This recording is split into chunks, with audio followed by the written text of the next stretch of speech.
नमस्कार, image news FM 103.6 को दैनिक कार्यक्रममा हाम्रो नेपाल हामी नेपालीमा यहाँलाई हार्दिक स्वागत छ। कार्यक्रममा हाम्रो नेपाल हामी नेपालीमा हामीले मुलुकमा भएका राजनीतिक र सरकारी काम कारबाहीमाथि केन्द्रित रहँदै नागरिक खबरदारीलाई अगाडि बढाउने प्रयास गर्छौं।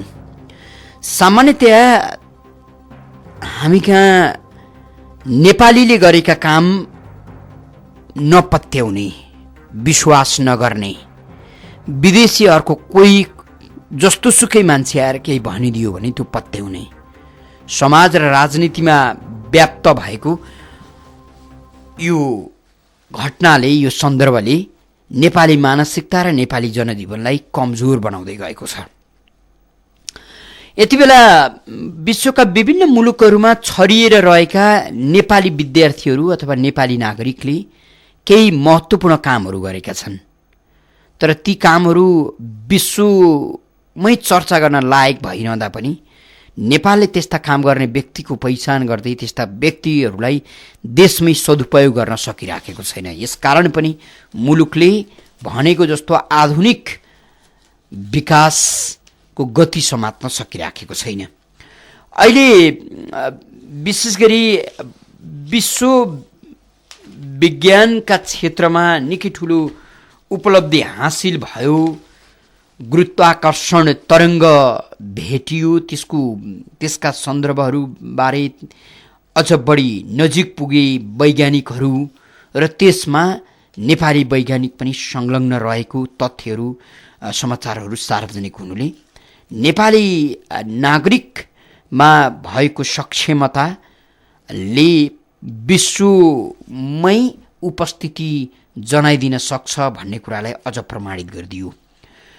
वैज्ञानिकहरूले अल्बर्ट आइन्स्टाइनले सापेक्षवाद सिद्धान्त प्रतिपादन गर्दा व्याख्या गरेको गुरुत्वाकर्षण तरङ्ग प्रत्यक्ष फेला पारेको समाचार सार्वजनिक हुनु र यो अभियानमा, यो खोजमा नेपाली वैज्ञानिकको पनि संलग्नता रहेको समाचार सार्वजनिक हुनुले नेपाली नागरिकले पनि अवसर पाए र सिङ्गो देशले उनीहरूलाई विश्वास गर्न सक्यो र उनीहरूलाई खोज अनुसन्धान र काम गर्ने वातावरण मिलाइदिन सक्यो भने काम गर्न सक्छन् र विश्वका अरू मान्छेभन्दा भिन्न छैनन् भन्ने कुरालाई स्थापित गर्न सक्छन्। तर हामी कहाँ यी कुराहरू कहिले पनि भएनन्।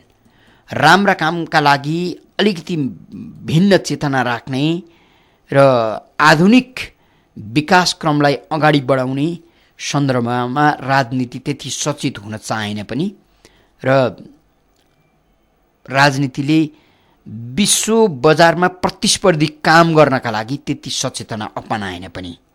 अहिले वैज्ञानिकहरूले विभिन्न आधार प्रस्तुत गर्दै गुरुत्वाकर्षण तरङ्ग हुने स्वीकार्दै आए पनि त्यसलाई यसअघि प्रत्यक्ष रूपमा भेट्न सकिँदैन भन्ने जिकिरहरू स्थापित भएका थिए। तर विश्वका हजार वैज्ञानिकको 4 दशक लामो प्रयास र त्यससँगै नेपालकै पनि सुदर्शन कार्की सहितको खोज अनुसन्धानले अहिले गुरुत्वाकर्षण तरङ्ग रहेको र हुने निष्कर्षमा पुग्दै त्यसलाई स्थापित गर्ने र त्यसलाई प्रमाणित गर्ने काम गरेका समाचार आउनु नेपालीको लागि पनि गर्वको विषय हो। यो चाहिँ आधुनिक विज्ञानको उपलब्धि र आधुनिक विज्ञानको उपलब्धिमा नेपालीहरूको पनि संलग्नता रहन सक्छ भन्ने एउटा दृष्टान्तको कुरा भयो।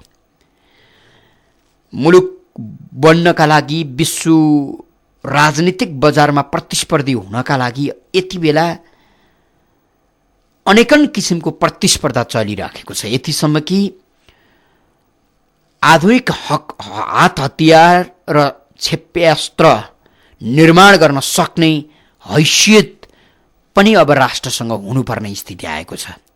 जो राष्ट्रसँग अत्याधुनिक हतियारहरू निर्माण गर्ने क्षमता हुँदैन, त्यो राज्य, त्यो राष्ट्र विश्व राजनीतिक रङ्गमञ्चमा सधैँ कमजोर हुन्छ।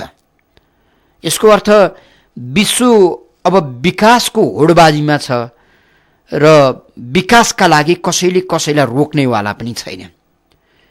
विकासका लागि कसैले कसैलाई रोक्छ भने देशभित्रकै शासकले नागरिकलाई, देशभित्रकै राजनीतिले शासकलाई रोक्ने स्थिति हो। अहिले हामी कहाँ हामीलाई विकास गर्नका लागि संसारका कुनै पनि शक्तिले रोकेका होइनन्। हामीले आफै बाधक बन्यौँ र विकासमा हामी अत्यन्तै पुड्को बन्यौँ। राजनीति नसंलिएसम्म, राजनीति गर्ने व्यक्तिहरूको चेतनामा भिन्न सोच नआएसम्म यो ढङ्गका विकासहरू हुन सक्दैनन्। र बरु हामीले मानसिकता के पाल्छौँ भने नेपालीले के नै गर्न सक्छन् र नेपालीसँग के क्षमता छ र भन्ने मात्रै दृष्टान्त, त्यो मान्यता बोक्छौँ। र नेपाली भनेको चाहिँ खाडीमा गएर बालुवामा काम गर्ने अथवा अलिकति विकसित देशहरूमा गएर, पश्चिमा मुलुकहरूमा गएर अत्यन्तै तल्लो स्तरको काम गर्ने हामीसँग भएको क्षमता यही मात्रै हो भन्ने हामी सोच्छौँ। तर यो होइन। अवसर नपाउने, देशले अवसर नदिने, देशले वातावरण सिर्जना नगरिदिनेका कारण यी सबै कामहरू भइराखेका छन्। नेपालीहरूसँग त्यो क्षमता छ भन्ने कुरालाई राज्यले स्वीकारेको छैन। राजनीतिमा केही राम्रो होस्, राम्रो गर्न पाइयोस्, राम्रो गर्न सकियोस्, राम्रो गर्न सकिएन भन्ने चिन्तन भएका व्यक्ति नभएका होइनन्, तर ती व्यक्तिहरू सधैँ पछाडि पर्छन्। राजनीति गरिसकेपछि हामीले राजनीति गर्ने प्राणी भोकै हुनुपर्छ, निर्दो हुनुपर्छ, दुब्लो हुनुपर्छ, खिनौटी हुनुपर्छ, गरिब हुनुपर्छ भन्छौँ। त्यो पनि त्यति साह्रो पनि होइन। राजनीति गर्ने मान्छे शुद्ध भइदियो भने ऊ विलासी भइदिएन भने उसले आधुनिक सेवा सुविधा उपयोग गर्नैपर्छ र गर्नुपर्छ। तर त्यसका लागि आम नागरिकले पनि उसको दाँजोमै नपुगे पनि न्यूनतम कुराहरूको उपयोग गर्न पाओस्, उपभोग गर्न पाओस्, अनि उसले आधुनिक भोगविलासका कामहरू गर्न सुहाउँछ भन्ने तर्क हो हाम्रो। तर नेपाली राजनीतिमा नागरिकको उन्नति होस्, देशको भलो होस् भन्ने मान्छेहरू निकै कमजोर र किनारामा हुन्छन्। कसै कसै सतहमा देखिए, बीच भागमा देखिए भने पनि उनीहरू त्यति साह्रो बलशाली हुँदैनन्। नेपाली काङ्ग्रेसका सभापति सुशील कोइरालाको देहावसानपछि उनको शालीनता, शिष्टता, उनको सादगीपनको जति चर्चा भयो, अब त्यसपछि नेपाली राजनीतिमा त्यस्ता मान्छे छैनन् भन्ने कुराहरू पनि आए। छन्, तर त्यस्ता मान्छेको बलबुताले केही गर्दैन। पाखण्डता र अहमले जितेको छ। हिजो मात्रै काङ्ग्रेस नेता केबी गुरुङसँग भेट हो। केबी गुरुङ काङ्ग्रेसभित्रका शालीन शिष्ट नेताका रूपमा मानिन्छन् र केबी गुरुङसँग त्यो सैद्धान्तिक निष्ठा अझै बाँकी छ भन्ने तर्कहरू पनि छन्। तर केबी गुरुङसँग त्यो सैद्धान्तिक निष्ठा, आचरण बाँकी रहे सँगसँगै उनको त्यो आचरण र सैद्धान्तिक निष्ठताले मुलुकलाई, नागरिकलाई के दिन्छ भन्ने प्रश्नको उत्तर अझ बढी महत्त्वपूर्ण हुन्छ। केबी गुरुङ भन्दै हुनुहुन्थ्यो, ठाकुरजी अब म सबैभन्दा बढी भाग्ने सञ्चारकर्मी र संसारसँग। मलाई पटक्कै मन छैन संसारमा गएर बोल्नुको लागि, सञ्चारकर्मीसँग सानिध्यमा उभिनु अथवा सङ्गत गर्नका लागि मलाई एकदमै गाह्रो हुन्छ। म उहाँलाई भन्दै थिएँ, तपाईँ जस्तो शालीन शिष्ट नेताहरू अहिले राजनीतिमा बदमासी गर्नेहरूको हैकम चलिराखेको छ। त्यस्तै मान्छेहरूका कुरा सुन्नु परिराखेको छ आम नागरिकले। तपाईँ काङ्ग्रेसभित्र कमजोर हुनुहोस्, बलियो हुनुहोस्, भिन्न कुरा, तर तपाईँको शालीनता, शिष्टता र कर्तव्यनिष्ठता नागरिकले थाहा पाउनुपर्छ। यसकारण तपाईँले समय मिलाउन सक्नुभयो भने तपाईँ मिडियामा आएर बोल्नुपर्छ, सञ्चार गृहहरूमा पुग्नुपर्छ र तपाईँको आफ्नो अभिव्यक्ति, आफ्नो आदर्श नागरिकका बिचमा राख्नुभयो भने अत्यन्तै चराइरहेका नागरिकहरूले थोरै भए पनि मलमपट्टिको अनुभूति गर्नेछन्। उहाँलाई मैले यसरी सम्झाएँ, तर फेरि पनि उहाँ मुसुक हाँस्नुभयो मात्रै। उहाँले बडो गम्भीर कुरा के गर्नुभयो भने क्रान्तिको कुरा सम्झिँदै, क्रान्तिको एक समय लडाकुको नेतृत्व गरेको मान्छे, त्यति बेला ठुलो मोर्चामा हामी आबद्ध थियौँ र लडाइँमा जानुपर्ने थियो, तर के कारणले त्यो लडाइँ स्थगित भयो र त्यहाँ गएको भए फर्केर आइन थियो, पक्कै पनि मरिन्थ्यो। त्यो सत्य कुरा थियो, कारण त्यो उताको बलियो थियो शक्ति। अहिले लाग्छ ठाकुरजी किन बाँचिएछ, किन त्यो बेलै मरिएन, किन त्यो युद्ध भएन, यी सबै तमाम कुरा देख्नका लागि मलाई साँच्चै बाँच्न मन थिएन। त्यो बेलाको हाम्रो राजनीतिक संस्कार अर्कै थियो, त्यो बेलाको राजनीतिक संस्कृति र चिन्तन आदर्श सपना अर्कै थिए, ती सबै हराइसके। यसकारण मलाई अहिले खिन्नता हुन्छ, त्यही बेला युद्धमै लडाइँमै मरिदिएको भए यी सबै हरकतहरू मैले देख्नु पर्थेन। यी कुरा भनिरहँदा उहाँको मुख रातो भइसकेको थियो।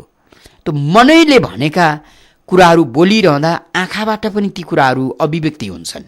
केबी गुरुङका आँखा रसाउन भइसकेका थिए। उहाँ सम्झँदै हुनुहुन्थ्यो त्यो बेलाको नेतृत्व, सर्वोच्च नेतृत्व बिपी कोइराला। बिपी कोइरालासँग त मेरो यति ठाकठुक पर्थ्यो, यति ठाकठुक कुरै नगर्नुहोस्, म हप्काउन सक्थेँ। तर फेरि पनि मेरो हप्काइबाट कहिले पनि बिपी कोइराला नरिसाउने, म झगडा गर्थेँ, कहिले पनि नरिसाउने। त्यस्तो नेतृत्व अब कहाँ पाउनु। चित्त नबुझेको कुरा यति मजाले भन्थ्यौँ हामी, यति मजाले भन्थ्यौँ कि बाहिरको कोही मान्छे छ भने किन हप्काएको होला बिपीलाई भने जस्तो लाग्थ्यो। तर त्यो थिएन, हामीले त्यो ढङ्गको अभ्यास गरेका थियौँ। अहिले राजनीतिमा त्यो छैन। बडो दुर्भाग्य भयो, बडो अप्ठ्यारो भयो राजनीति। अब राजनीतिमा तपाईँहरू निष्ठाको कुरा गर्नुहुन्छ, म त खै केही देख्दिनँ।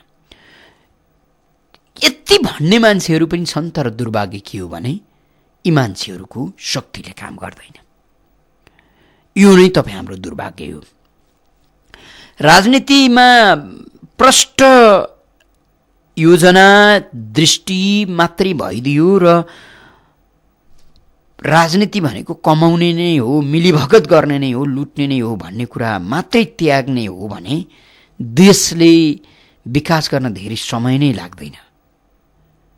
र नागरिकलाई धेरै धेरै ठुलो चिज, तपाईँ हामीलाई धेरै ठुलो चिज चाहिएकै होइन। सामान्यतया रोजगारी होस्, रोजगारीबाट आउने तलब सेवा सुविधाले आफ्ना बच्चाबच्ची न्यूनतम पढाउन पाइयोस्, बाँच्न पाइयोस्, बस्दै नहो।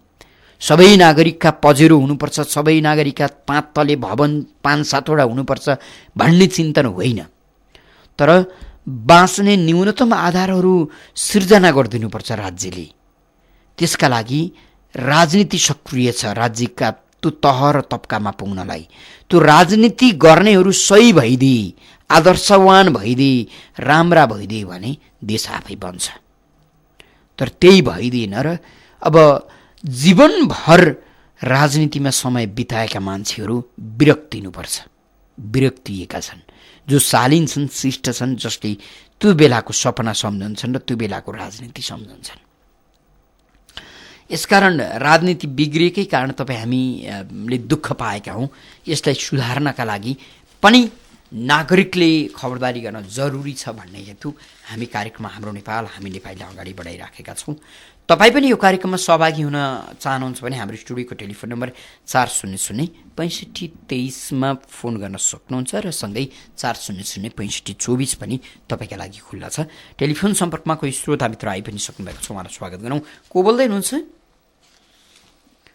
हुनुहुन्छ? हेलो, नमस्कार ठाकुरजी। हजुर भन्नुहोस्। म गङ्गा प्रसाद शर्मा नेपाली। खासमा पृष्ठमा धेरै कुरा सुन्यो।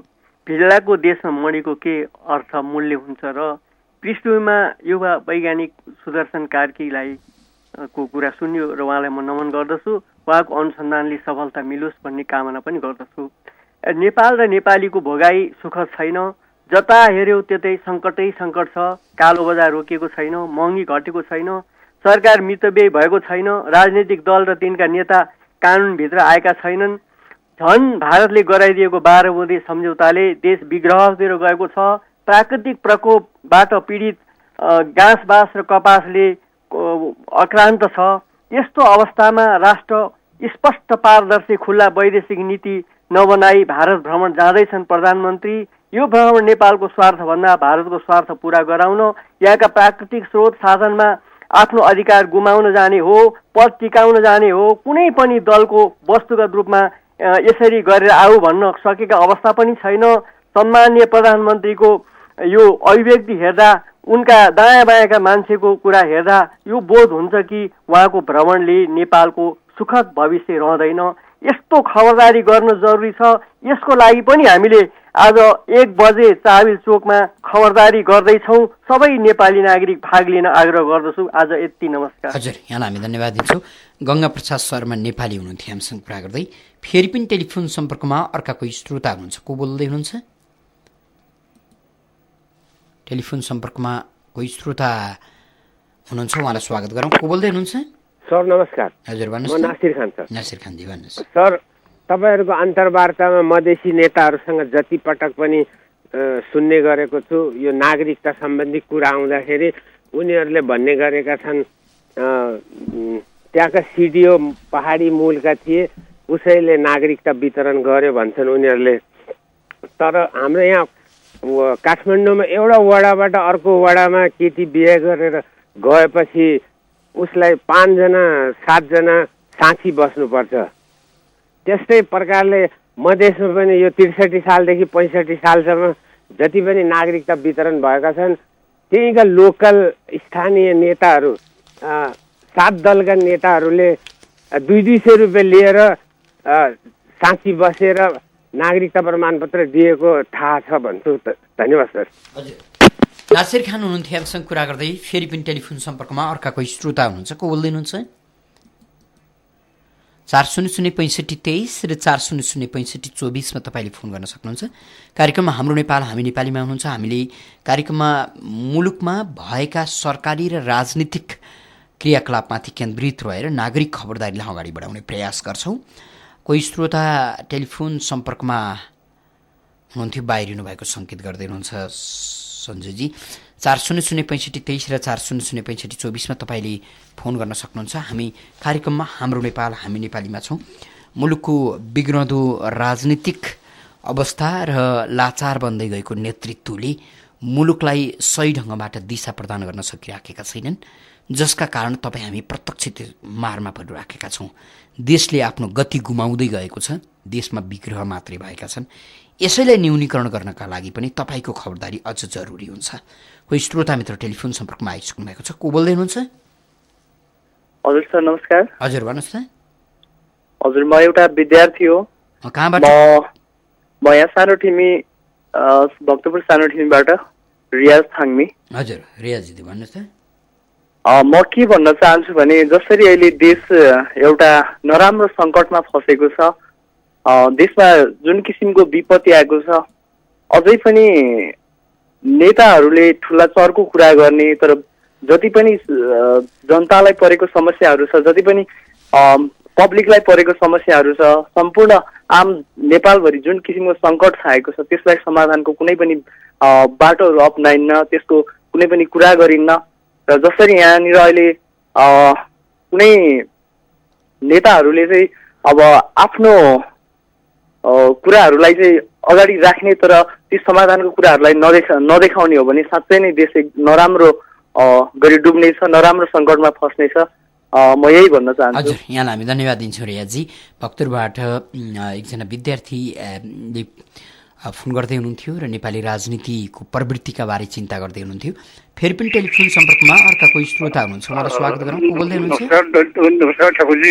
हजुर, कहाँबाट को बोल्नु? म देवीबाट प्रेम बैरागी बोलेको छु। हजुर प्रेम बैरागी। अब हजुरलाई एउटा कुरा के भन्नु भने, जब यो 36 सालमा जन्म समारोह भएको थियो नि, तब प्रधानमन्त्री श्रीमती थापा थियो र त्यसपछि जन्म समारोहको लागि चाहिँ के खेल खेलिरहेको थियो भने त्यतिखेर प्रधानमन्त्रीको भारतीय प्रधानमन्त्री इन्दिरा गान्धी थियो।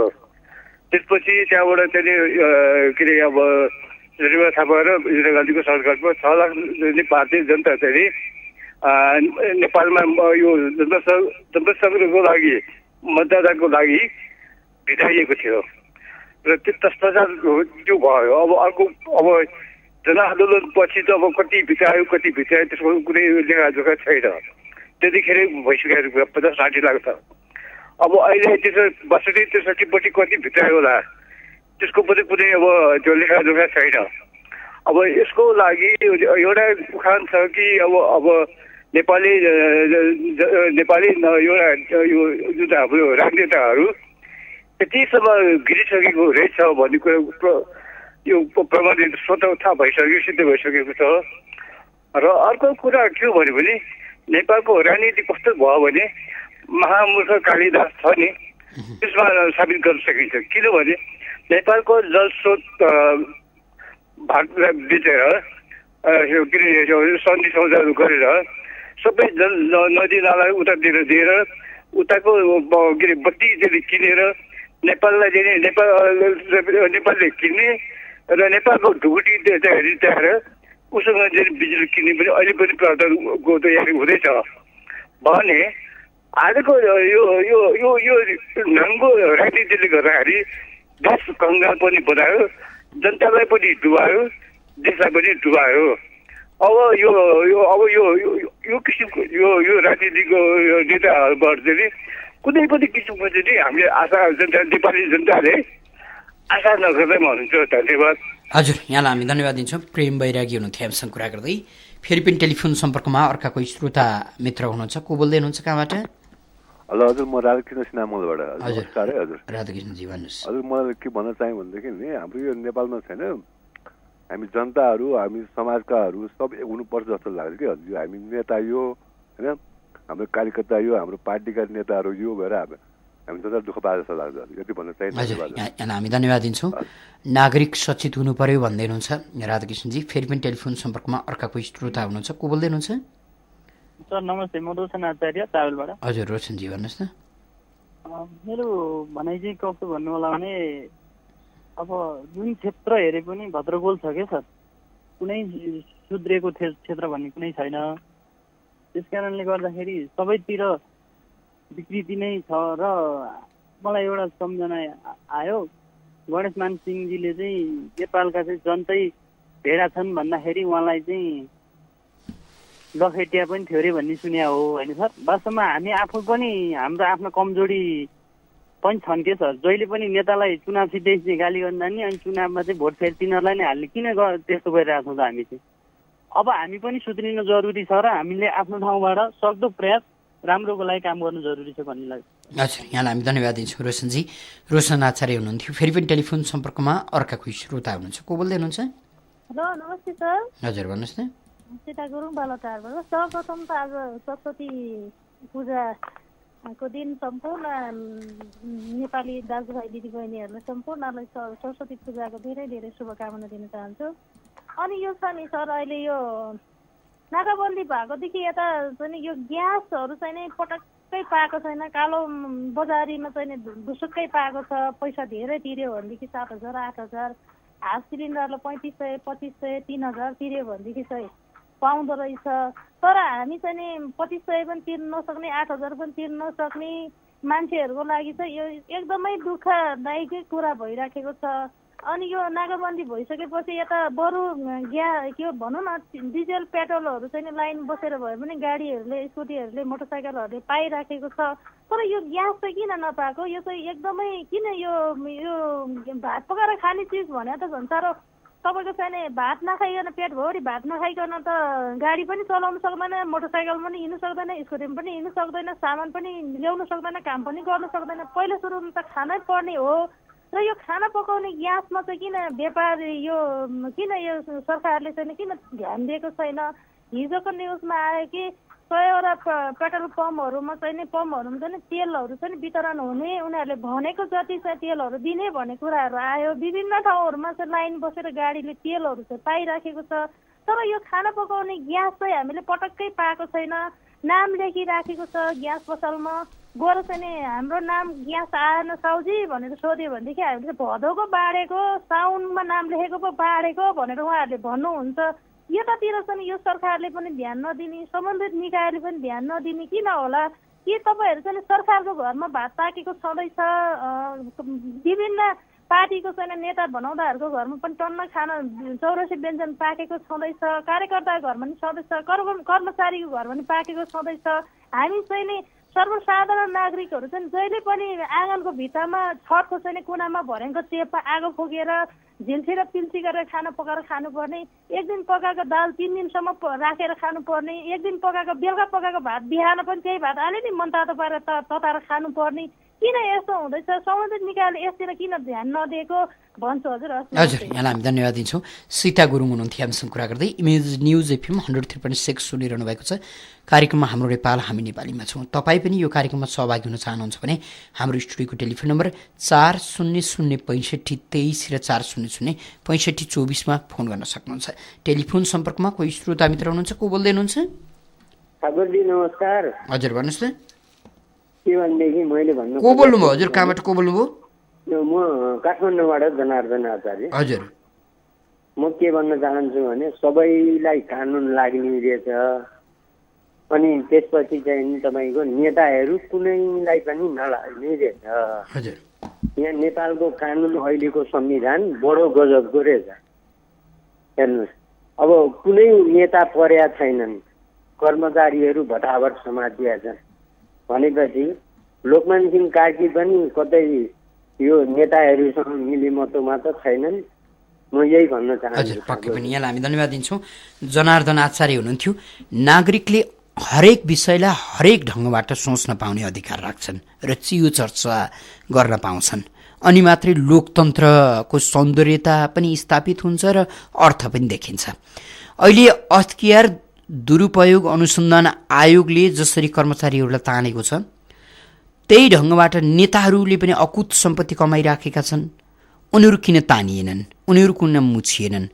र तानिएका ठुला विशेष गरी निकै ठुलो भ्रष्टाचार गरे भनिएका मान्छेहरू अनुसन्धान गर्दै गर्दै गर्दै गर्दा मुद्दा चलाइँदै गर्दा र त्यसपछि उनीहरूलाई सुनपानी छर्किएर फेरि चोख्याइने काम गरिएको छ। कतै यो संस्थागत मिलीभगत त छैन? भ्रष्टाचार न्यूनीकरण गर्ने न्यूमा भ्रष्टाचारको भर्याङ उक्लिँदै त छैन भन्ने शङ्का गर्नु स्वाभाविकै पनि हो। मुलुकमा त्यस्तै भएको छ। कर्मचारी तन्त्रमा जुन किसिमको छाडापन र भ्रष्टीकरण देखियो त्यो उनीहरूको विवेकले मात्रै गरेको काम होइन। राजनीतिमा आएको भ्रष्टीकरणले प्रशासनलाई पनि उसै गरी पछ्यायो, लखेट्यो र प्रशासनमा पनि भ्रष्टाचार व्याप्त भएको हो। अर्थात् राजनीति गर्ने अथवा राजनीतिको बलमा शासन सत्तामा पुग्नेहरूले भ्रष्टाचार गर्नका लागि प्रशासनिक क्षेत्रलाई पनि प्रयोग गरे र प्रशासनिक क्षेत्रलाई पनि ध्वस्त पारिदिए। तर उनीहरू जोगिने फेरि पनि प्रशासनिक क्षेत्रका कर्मचारीहरू तानिने के हो यो भनेर जनार्दनजीले आशंका गर्दै हुनुहुन्थ्यो। यति बेला चर्चामा पनि छ अख्तियार र त्यसका प्रमुख आयुक्त लोकमान सिंह कार्की अझ चर्चामा छन्। यसकारणले स्वार्थमा लिप्त हुनुभन्दा पनि देश जोगाउनका लागि र कम्तीमा नैतिकता जोगाउनका लागि प्रयत्न गर्नु सबैको कर्तव्य हुन्छ। अझ अख्तियार जस्तो महत्त्वपूर्ण निकायमा बसेर फेरि त्यहीबाट अर्को एउटा बदमासी भइदियो भने नागरिकको ठुलो विश्वास घर्कने मात्रै होइन, देशको आस्था नै सिद्धिन्छ। टेलिफोन सम्पर्कमा कोही श्रोता मित्र हुनुहुन्छ। को बोल्दै हुनुहुन्छ? कहाँबाट? नमस्कार हजुर, बिपी ढकाल मनस्तर। हजुर भन्नुहोस् न। अब यो भ्रष्टाचार यति मौला छ, तस्करी यति मौला छ यो देशका शासकहरूले भन्ने कुरा कहाँबाट प्रमाणित हुन्छ भने जुन दिन वीरगञ्जको नाका खोल्यो त्यसको भोलिपल्टको प्रत्येक मिडियामा सरकारी निकायहरूले नै अब तस्करी गर्नलाई कारबाही गरिन्छ है भनेर आछ है। उहाँहरूले भने अब तस्करी गर्नेलाई कारबाही गरिन्छ भनेपछि 4 महिना 4.5 महिनासम्म पूर्ण रूपमा सरकारले तस्करी गर्न लगाएछ भन्ने कुरा प्रष्ट हुन्छ। त्यो कुराले गर्दाखेरि अब यसको जवाब सरकारले दिने कि नदिने, त्यो हर क्षेत्रमा अख्तियारलाई हामीले जिम्मेवारी बनाउनै पर्छ। किनभने तपाईँको एउटा चुनाव जित्नलाई, सभासद बन्नलाई 5 करोड कहाँ आउँछ पैसा? अहिलेसम्म कुनै अख्तियारले नि खोजे छैन, सर्वोच्चले नि खोजे छैन। अब हुँदाहुँदै तपाईँको एउटा महाधिवेशन प्रतिनिधि बन्न 5-6 लाख रुपियाँ खर्च गर्नुपर्ने स्थिति कहाँबाट आयो? 2 घन्टामा 10 करोडसम्म धरौटी राखेर छुट्ने स्थिति त्यो ब्याङ्कले कसरी दियो? हामी 1 लाख 2 लाख रुपियाँ केही ऋण लिन पर्यो अनि 15 दिनसम्म झुल्नु पर्छ 15 दिन 1 महिनासम्म लड्काइन्छ, उता धरौटी हेर्ने रे, उता घर हेर्ने रे, अथवा जग्गा हेर्ने रे, दुनियाँ भनिन्छ भने 2 घण्टामा 10 करोड धरौटी दिने त्यो ब्याङ्कलाई तान्न किन सकेन अख्तियारले? यो सबै कुराहरू अब नेपाली जनताले उठाउनुपर्छ। यो तरिकाको देश चल्दैन। यसरी भ्रष्टाचारले नै चुली बनाएर कतै भ्रष्टाचारकै सगरमाथा त बनाउन खोजिरहेका छैनन्। यसमा सबै नागरिक खबरदारी गरौँ र आज चाबेलमा 1 बजे जम्मा हौँ, जोरदारसँग आवाज उठाउँ। सम्पूर्ण निधाएर बसेका जनतालाई, काठमाडौँ जनतालाई म आह्वान गर्छु, भोलि चेलीबेटी बेच्न पर्ने स्थिति, कङ्गोमा जस्तो आफ्ना चेलीबेटी बेच्न पर्ने स्थिति आएपछि पछुताएर काम छैन। अहिले नै जागौँ भन्न चाहन्छु। हस्त, धन्यवाद। हजुर, बिपी ढकाल हुनुहुन्थ्यो। फेरि पनि टेलिफोन सम्पर्कमा अर्का कोही श्रोता मित्र हुनुहुन्छ। को बोल्दै हुनुहुन्छ? कोही श्रोता मित्र टेलिफोन सम्पर्कमा हुनुहुन्छ। को बोल्दै हुनुहुन्छ? कहाँबाट? कोही श्रोता टेलिफोन सम्पर्कमा हुनुहुन्छ। को बोल्दै हुनुहुन्छ? हेलो, हजुर भन्नुहोस् न। उहाँसँग कुराकानी गर्न सकिएन, टेलिफोनमा देखिएको खराबीका कारण। 4006523 र 4006524 तपाईँले फोन गर्न सक्नुहुन्छ। हजुर नमस्कार। को बोल्दै हुनुहुन्छ? म कुमार हरियाल बौद्धमाङ्ग। कुमार हरियालजी भन्नुहोस् त। भन्नु के भन्नु सर, अब यस्तै हो है। यो हामी जनता नै भनौँ, अब राजनीतिक नेताहरू भनौँ होइन, जो जति यसमा जिम्मेवार हुनुहुन्छ, प्रशासकहरू जति हुनुहुन्छ, सबै नै हामी जिम्मेवारी छौँ यो देश यो अवस्थामा पुर्याउने। र किनभने 2027 साल, 45 साल, 72 साल इन्डियाले ती 3 चोटि नाकाबन्दी गर्यो। हाम्रो देशमा हामीले केही उत्पादन गर्न सकेका रहेछ, हामी नेपालीहरूमा केही क्षमता रहन्छ जस्तो मलाई अनुभव भयो सर। किनभने अब त्यो चन्द्र शमशेरले ल्याएको बत्ती अहिलेसम्म त्योभन्दा बढ्या पनि छैन, केही पनि भएको छैन। त्यसैलाई चाहिँ घोटेर चाहिँ अहिलेसम्म बालिरहेछौँ। अन्धकारको अन्धकारै छ भनेदेखि हामी कस्ता रहेछौँ त हामी जनता भन्न, म आफैलाई जनताप्रति चाहिँ हामी जनता नै दोषी छौँ भन्न चाहन्छु सर। यति नै हो। हजुर, कुमार हरियाल हुनुहुन्थ्यो हामीसँग कुरा गर्दै। फेरि पनि टेलिफोन सम्पर्कमा अर्का कोही श्रोता मित्र हुनुहुन्छ। को बोल्दै हुनुहुन्छ? टेलिफोन सम्पर्कमा कोही श्रोता हुनुहुन्छ। को बोल्दै हुनुहुन्छ? नमस्कार हजुर। हजुर भन्नुहोस् त। मानबहादुर विश्व डडेलधुराबाट। मानबहादुरजी भन्नुहोस्। हजुर हजुर तर अब भन्नु त त्यस्तै हो, के हो अब खास गरेर अब के भन्नु खोज्यो भने हाम्रो देशमा जो राजनीतिक नेताहरू देश र समाजको लागि भन्दा पनि आफ्नो व्यक्तिगत स्वार्थ र पदको लागि मात्रै लडिरहेको देखिन्छ। यदि देशको लागि उहाँहरू लडिराख्नु भयो भने देशमा नीति नियम ल्याउने र गरिब जनतालाई देशको उहाँहरूलाई कसै नेतालाई यो पनि थाहा छैन कि हाम्रो देशमा कतिजना पब्लिकलाई कति भोगाइ छन्, कोसँग कति सम्पत्ति छ।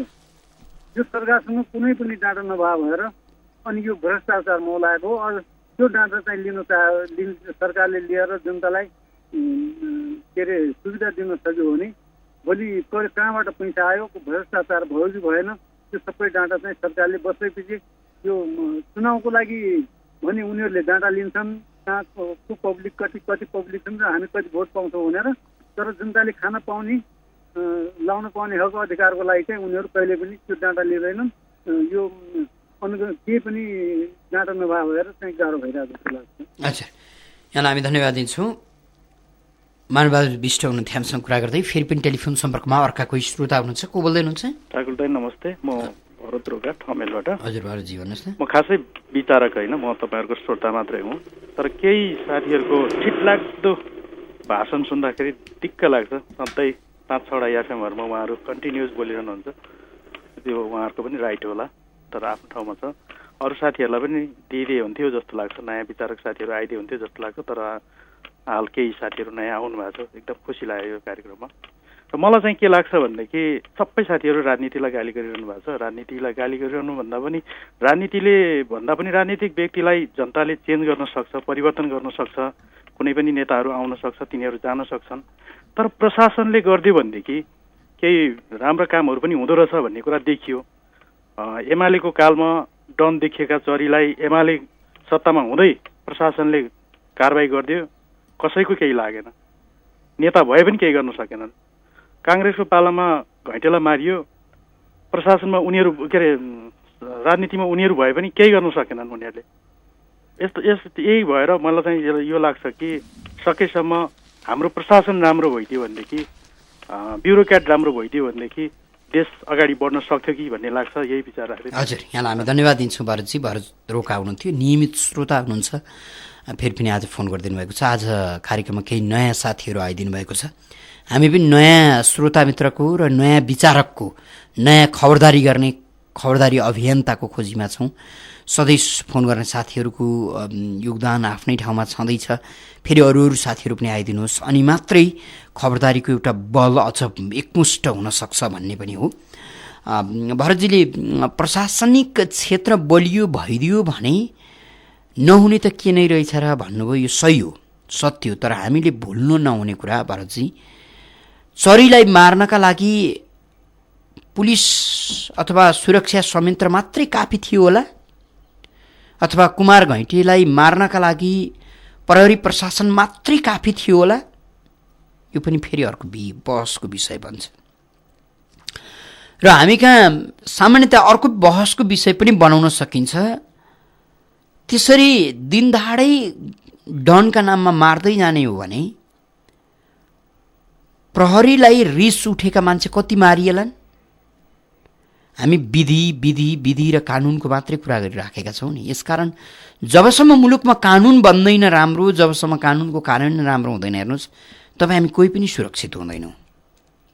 काठमाडौँमा एउटा सत्य कुरा के हो भने तपाईँ हामी त भाग्यले बाँचेका हौँ, कसैलाई तपाईँ हामीलाई मार्ने रिस नउठेका कारण मात्रै हामी बाँचिराखेका छौँ। हेर्नुहोस्, यो कानुनविहीनताको अवस्था हो। र शरीर घैँटीलाई प्रहरी प्रशासनले मात्रै समाएर मारे होला नि त? राजनीतिक निर्देशन त्यहाँ छैन होला त? राजनीतिक दबाब त्यहाँ छैन होला त? अर्को बहसको विषय हुन्छ।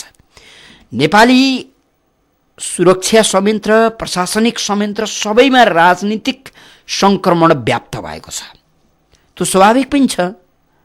नेपाली सेनामा अलिकति राजनीति छैन भन्ने हो, तर त्यहाँ पनि अब छ कि छैन फेरि अनुसन्धानको विषय हुन थालिसकेको छ। अन्य सशस्त्र प्रहरी, नेपाल प्रहरीको त कुरै छोडिदिनुहोस्, तपाईँको मुख्य पद हत्याउनका लागि करोडौँ खर्च गरेर नेताको, गृहमन्त्रीको ढोका ढकढकाउने र ढोकामा आएर लुख्रुक्क परेर ढोका कुर्ने प्रचलन नयाँ नौलो होइन।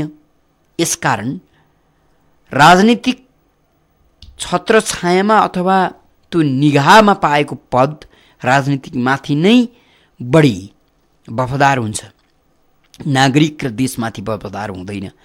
जबसम्म राजनीतिक चिन्तन सुध्रिँदैन तबसम्म प्रशासनले केही गर्ने नै वाला छैन, गर्न सक्दैन, सम्भवै छैन। के गर्नुहुन्छ? राम्रो काम गर्दै गरेको एउटा कर्मचारी छ भने ऊ अनुशासित छ, भ्रष्टाचार पनि गर्दैन, उसले साँच्चीकै राम्रो काम गर्छ भने भोलि त्यसलाई सरुवा गर्दैछ लाग्छ केही? राम्रो काम गरेको ठाउँमा, सरुवा गरेको ठाउँमा पनि उसले राम्रै गर्ला, तर उसमा यति धेरै वितृष्णा पैदा हुन्छ कि त्यसपछि ऊ मर्नु र बाँच्नुको स्थितिमा पुग्छ। कयौँ कर्मचारीहरू त्यस्ता भइराखेका छन्। कारण कर्मचारी तन्त्रभित्र हेर्नुहोस् त राजनीति कस्तो छ। यसो कुनै एउटा संस्थानमा, एउटा कुनै कार्यालयमा तपाईँ पुग्नुहोस्, तपाईँलाई कर्मचारी सङ्गठनको बोर्ड गन्न हम्मे पर्छ। म हिजो यसो बेला बखतमा सरकारी कार्यालयमा काम पर्दैन, काम नपरी त्यहाँको यसो चियो चर्चा गरेर भोलि तपाईँलाई केही खबर भन्न पाइन्छ कि भनेर डुली बस्न मन लाग्छ। सडक विभाग बबरमलमा छ, भूकम्पले जीर्ण भएको भवन छ, त्यहाँ जीर्ण भएको भवन छ, कति बेला भत्कने थाहा छैन, त्यहीँभित्र मान्छेहरू काम गर्छन्। भूकम्प आएको, आज भूकम्पले छेदविच्छेद बनाएको आज 1 वर्ष बित्न आँट्दैछ, अब केही दिनपछि 1 वर्ष बित्नेवाला छ। त्यो भवन त्यहाँ छ। कर्मचारीहरू बाहिर घाम तापेर बडो गजबले गफिएका छन्, राजनीतिक गफहरू गर्छन्। मानव उनीहरू त्यहाँका जागिरी होइनन्, घाम ताप्नका लागि त्यो चौरीमा उनीहरू घरबाट त्यहाँ गएका छन्। बडो बिन्दास छ जिन्दगी। उनीहरूका गफ चुटिएका गफहरू सुन्दै गर्दा उनीहरू बडो आफ्नो उसमा छन्। कोही काङ्ग्रेस छन्, कोही एमाले छन्, कोही माओवादी छन्, कोही कुवादी छन्, कोही कुवादी छन्। अनि त्यो भत्कँदै गरेको घरको भित्तामा त्यहाँ त धन्न कम रहेछन्, अन्यत्र कति थिए होलान्, पछाडि अगाडिपट्टि अथवा टाङ्न भुलिएका बोर्डहरू थिए कि 3वटा बोर्ड थिए त्यहाँ, विभिन्न कुनै कुन सङ्गठनका, कुनै कुन सङ्गठनका, कुनै कुन सङ्गठनका। त्यहाँ एउटा कार्यालयमा कम्तीमा पनि दर्जन त सङ्गठन हुन्छन्। हेर्नुहोस्, अब त्यहाँ सङ्गठन खोल्नका लागि कर्मचारीको त्यो सङ्ख्या नै नपुग्ने स्थिति छ। लालबाबु पण्डितले भनेको एउटा कुरा तपाईँलाई फेरि पनि सम्झना गरौँ, वीर अस्पतालमा 26वटा कर्मचारी सङ्गठन रहेछन्। महिनामा तपाईँको चाहिँ 30 दिन हुन्छ सामान्यतया, 4 दिन त बिदै हुन्छ। अब हडताल गर्नका लागि ती सङ्गठनलाई दिनै नपुग्ने स्थिति भयो। अवस्था यस्तो छ। यसकारण पहिलो कुरा त भरतजी, तपाईँ हामीले राजनीतिलाई नै हो सुधार्ने, प्रहार गर्ने राजनीतिलाई नै हो। कारण नीति निर्माण गर्ने, कानुन बनाउने, कानुनको कार्यान्वयन गर्ने र पदमा पुग्ने, कानुनलाई खेलाउने काम राजनीतिले नै हो गर्ने। राजनीतिले नै हो प्रशासनमा राजनीति प्रवेश गराइदिएको, प्रशासनलाई थेत्तरो बनाइदिएको। उसैले सुधार्नुपर्छ। कार्यक्रममा हाम्रो नेपाल हामी नेपालीको निर्धारित समय सकिएको छ। फेरि पनि आज नयाँ केही श्रोता मित्र थपिनु भएको छ, उहाँहरूले फोन गर्नुभएको छ। धेरैले यो कार्यक्रम सुन्नुहुन्छ तर फोन गर्ने जाँगर गर्नुहुन्न। फोन गर्नुहोस्। जबसम्म तपाईँको प्रतिक्रिया, तपाईँले प्रतिक्रिया दिनुहुन्न, तपाईँले उपस्थिति जनाउनुहुन्न, तबसम्म हाम्रो थेत्तरो बन्दै गरेको राजनीति डराउनेवाला छैन। कतै भेटका बेला राजनीतिक नेताहरू, सबै दलका राजनीतिक नेताहरूले कार्यक्रम सुनेको, नागरिक खबरदारीका बारे सुनेको, चर्चा गर्नुहुन्छ, तर उहाँहरूको अझै मन काप्न सकेको छैन। तपाईँको प्रहारको शक्ति अझै उहाँहरूले अनुभूति गर्न सक्नु भएको छैन। नागरिकको प्रहार त्यति बलियो हुनु पर्यो कि देशको थाप्लो फोड्दै गरेका नेतृत्वको थाप्लो नागरिकले फोडिदिनुपर्छ। अर्थात् यो हिंसाको भाषा होइन। जसले विवेक गुमाउँछ त्यस्ता मान्छेलाई ठिक पार्ने काम नागरिकले मात्रै गर्न सक्छन्, विवेकी बनाउन सक्छन्। कार्यक्रममा हाम्रो नेपाल हामी नेपालीको निर्धारित समय सकिएको छ। कार्यक्रम सुनेर र कार्यक्रममा आफ्नो सहभागिता जनाइदिएर साथ दिनुहुने सम्पूर्ण श्रोता मित्रलाई धेरै धेरै धन्यवाद दिँदै सहकर्मी सञ्जयका साथमा ठाकुर बेलबासे बिदा हुन्छु। नमस्कार।